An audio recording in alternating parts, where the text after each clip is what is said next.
वबरकातुहू। अल्हम्दुलिल्लाह रब्बिल आलमीन अस्सलातु वस्सलामु अला सय्यिदिल मुरसलीन व अला आलिहि अस्हाबिहि अजमाइन अम्मा बाद। तहरीक आजादी में उलमाए इकराम क्या किरदार। तारीख शाहिद है कि जहां मुल्क की आजादी का बानी शाह वलीउल्लाह दहलवी बदरुद्दीन तैयब जी, उलमाए शादिकपुर मौलाना जमील अली शहीद कासिम नानदवी, शाह वलीउल्लाह शाह अब्दुल गनी मौलवी अहमदुल्लाह मदरसी, महेंद्र प्रताप सिंह, हाकिम अजमल खान, मौलाना बरकतुल्लाह भोपाली भगत सिंह, मौलाना मोहम्मद अली जौहर, मौलाना अशफाकुल्लाह खां बिस्मिल, मौलाना सरोजनी टाइडू, मौलाना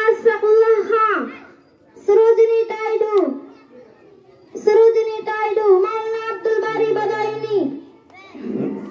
मौलाना उबैदुल्लाह सिंधी, कारिया केलुर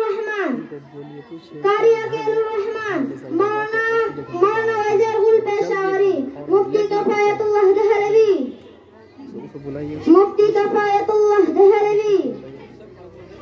मौलाना अब्दुल बारी बदायूनी, मौलाना लियाकत अली बेगम, हजरत महल, सुभाष चंद्र बोस, महात्मा गांधी, जवाहरलाल नेहरू, मौलाना हजरत मोहानी, मौलाना जफर अली खान,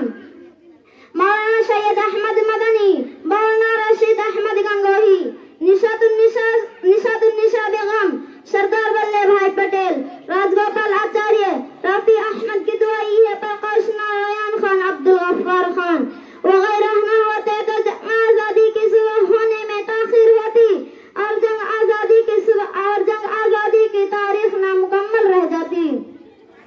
तारीख के अमृत पलटे तो मर्द मुजाहिद सुल्तान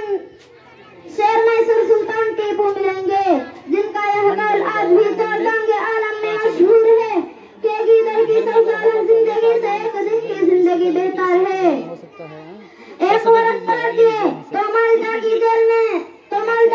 में तहरीक रेशमी, रूमल शेर, शेखुल हिंद, मौलाना महमूदुल हसन देवबंदी, शेखुल हिंद ही ने मोहनदास करमचंद, महात्मा गांधी का लक़ब दिया। नजर आ गई अंग्रेजों ने हर तरह की सहूलत पहुंचाने के लालच देकर जब अपने हक में उनसे फतवा चाहा तो मौलाना ने उनके पेशकश ठुकराने के साथ कहा कि जो सर खुदा के हुजूर में झुकता है वो सर दुनिया के जलील कुत्तों के सामने कभी नहीं झुक सकता। एक सफा और पलटिए तो 1767 ईस्वी में जिहाद का शहलुल्लाह के बड़े बेटे